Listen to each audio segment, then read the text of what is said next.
ഒരു ചെറുക്കൻ അവിടെ വന്നിരുന്നിട്ട് ഇത് എന്തൊക്കെയാണ് ഇയാൾ പുലമ്പുന്നത്, എനിക്ക് എത്ര ആലോചിച്ചിട്ടും മനസ്സിലാവുന്നില്ല. കേരള സമൂഹം ഇന്ന് ലജ്ജിച്ച് തലകുനിച്ച് നിൽക്കുകയാണെന്ന് ഓർത്തോണം. യഥാർത്ഥത്തിൽ 2012 ടി.പി. ചന്ദ്രശേഖരൻ വധത്തിന് ശേഷം കേരള സമൂഹം ഇത്രയേറെ മനോവേദ അനുഭവിച്ചിട്ടുള്ള ഒരു കേസിൽ പച്ച പരസ്യമായി വന്ന് ഒരു പാവപ്പെട്ട ചെറുപ്പക്കാരനെ ക്രൂരമായി കൊന്ന് തള്ളിയവന്മാർ വന്നിരുന്ന് ഉളുപ്പില്ലാതെ ലജ്ജയില്ലാതെ ന്യായീകരിക്കുകയാണ്. സത്യം പറഞ്ഞാൽ അയാളൊരു ചെറുപ്പക്കാരനാണ്. എനിക്ക് സത്യം പറഞ്ഞാൽ അത്ഭുതം തോന്നുന്നു. ഞാൻ കൂടുതൽ എനിക്ക് പറയാനുണ്ട്, അത് ഞാൻ പിന്നീട് പറയാം. എനിക്കിപ്പോൾ ഈ അന്വേഷിച്ചതിനെക്കുറിച്ചിട്ട് ഒരു അന്വേഷണം നടത്തിയല്ലോ, ആ അന്വേഷണത്തെക്കുറിച്ച് ആ ചെറുപ്പക്കാരൻ പറഞ്ഞ ഒരൊറ്റ പോയിന്റിൽ മാത്രമാണ് ഞാനിപ്പോൾ ഒന്ന് കേന്ദ്രീകരിക്കാൻ പോകുന്നത്. ബാക്കി എനിക്ക് ഒരുപാട് കാര്യങ്ങൾ പറയാനുണ്ട്. ഇത് കഴിഞ്ഞ് അനിൽ നമ്പ്യാർ എനിക്ക് അവസരം നൽകുമ്പോൾ ഞാൻ പറഞ്ഞോളാം. ആ ചെറുക്കൻ അവിടെ നിന്ന് മീശ മുളയ്ക്കാത്ത ചെറുക്കൻ അവിടെ നിന്ന് എന്താ പറഞ്ഞതെന്നറിയാവോ? അങ്ങനെ സിദ്ധാർത്ഥനെ കുറിച്ച് അന്വേഷണം നടക്കുന്നുണ്ടെങ്കിൽ അത് അന്വേഷണം നടക്കട്ടെ, നീ ചെറുക്കൻ ഈ വല്ലോ അറിയാവോ ഇയാൾക്ക്? SFIയുടെ എന്തോ ആണ് പോലും അയാളിത് വായിച്ചിട്ടുണ്ടോ? ഈ പരാതി വായിച്ചിട്ടുണ്ടോ? എന്താണ് ഈ പരാതി എന്നറിയാവോ? SFIയുടെ നേതാവേ 26 ഞാൻ പറഞ്ഞു തീർത്തിട്ട് നിങ്ങൾ പറഞ്ഞോ? അല്ല നിങ്ങൾ പറഞ്ഞോ? നിങ്ങൾ പറയുന്നതിന്റെ ഇടയിൽ ഇടപെട്ടപ്പോൾ നിങ്ങൾ പറയുന്നതിന്റെ ഇടയിൽ ഇടപെട്ടപ്പോൾ നിങ്ങൾ ഈ BJP പ്രതിനിധിയെ തടഞ്ഞല്ലോ. ഞാൻ പറഞ്ഞു കഴിഞ്ഞ് നിങ്ങൾ പറഞ്ഞോ? ഞാൻ പറഞ്ഞു കഴിഞ്ഞ് നിങ്ങൾ പറഞ്ഞോ? നിങ്ങൾ എന്നെ വ്യക്തിപരമായിട്ട് ഞാൻ പറഞ്ഞിട്ടില്ല, പറയില്ല. വ്യക്തിപരമായിട്ടുള്ള പരാമർശങ്ങൾ വേണ്ട. ഞാനൊന്നും പറയില്ല. വ്യക്തിപരമായ പരാമർശങ്ങൾ ഇനി ഉണ്ടാവില്ല.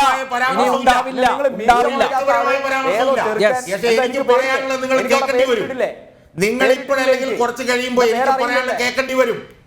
ഞാൻ ഈ ഒരൊറ്റ പോയിന്റ് ഞാൻ നിങ്ങളോട്, നിങ്ങൾ SFIയുടെ അവിടുത്തെ വലിയ നേതാവാണ്, നിങ്ങൾ ഒറ്റ പോയിന്റ് ഞാൻ ചോദിക്കുന്നു. അല്ല ഇവിടെ അവിടെ നിൽക്കാൻ പറഞ്ഞു, നിങ്ങൾ വരട്ടാതെ അത് പോട്ടെ, അങ്ങനെ വരട്ടൊന്നും വേണ്ടത്. ഞാൻ ഈ ഇരിക്കുന്ന പരാതിയെ കുറിച്ചിട്ടാണ് നിങ്ങളുടെ അടുത്ത് ചോദിക്കുന്നത്. അതിന് മറുപടി നിങ്ങൾ പറയേണ്ടി വരും. മറുപടി അല്ല, നിങ്ങൾ അത് ശ്രദ്ധിക്കരുത് പ്ലീസ്. താങ്കളുടെ പോയിന്റ് റേസ് ചെയ്യൂ.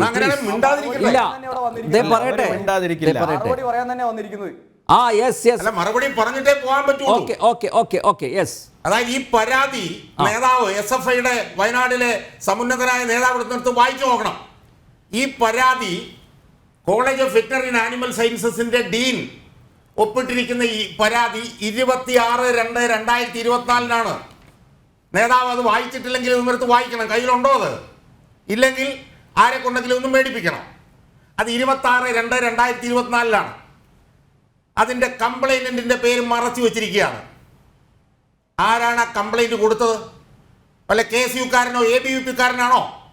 അവർക്ക് എന്താണ് ഇതിനകത്ത് താല്പര്യം? അത് നിങ്ങളൊന്ന് ശരിക്കും ഞാനൊന്ന് പറഞ്ഞു വായിച്ചു നോക്ക്. നിങ്ങൾ എന്റെ കയ്യിലുണ്ടോ നോക്കല്ലേ? അത് 18-നാണ് അത് രജിസ്റ്റർ ചെയ്തേക്കുന്ന കംപ്ലൈന്റ്. പിന്നെ നിങ്ങൾ 26 എന്ന് പറയുന്നത് എന്തിനാ? നിങ്ങൾ ആദ്യം നിങ്ങൾ കംപ്ലൈന്റ് സഹോദര 18 പരാതി കൊടുത്തു തന്നെയാണ് പറയുന്നത്. 18-ാം തീയതി എന്ന് പറയുന്നത് നമ്മുടെ പ്രിയപ്പെട്ട സിദ്ധാർത്ഥൻ മരണപ്പെട്ട ദിവസമാണ്. ഞാനതിലേക്ക് വരാൻ പോവാണ്.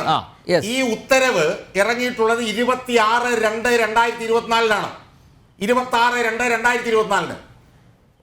Date of the complaint 18/2/2024. അന്ന് ഈ ചെറുക്കനെ കൊന്നു, സിദ്ധാർത്ഥനെ കൊന്നു. ഇനി copy of the complaint provided to the റെസ്പോണ്ടന്റിന് എപ്പോഴാണ് കൊടുത്തെന്ന് അറിയാവോ നേതാവിന്? സിദ്ധാർത്ഥൻ മരിച്ചു കഴിഞ്ഞപ്പം, സിദ്ധാർത്ഥനെ കൊന്നു കഴിഞ്ഞപ്പം അറിയാവോ നിങ്ങൾക്ക്? സിദ്ധാർത്ഥനെ കൊന്നു കഴിഞ്ഞപ്പോൾ റെസ്പോണ്ടന്റിന് കംപ്ലൈന്റ് കൊടുത്തു. ഇത് എവിടുത്തെ നിയമ സുഹൃത്തുക്കളെ? ഇത് മരിച്ചു കഴിഞ്ഞിട്ട് കംപ്ലൈന്റ് കൊടുക്കുന്നോ? എന്തൊരു പോക്കറ്റിലാണിത്? എന്നിട്ട് copy of the complaint provided to the respondent അതിൽ എഴുതിയിരിക്കുന്ന എന്താ? Not possible to issue a notice to the respondent because of his demise.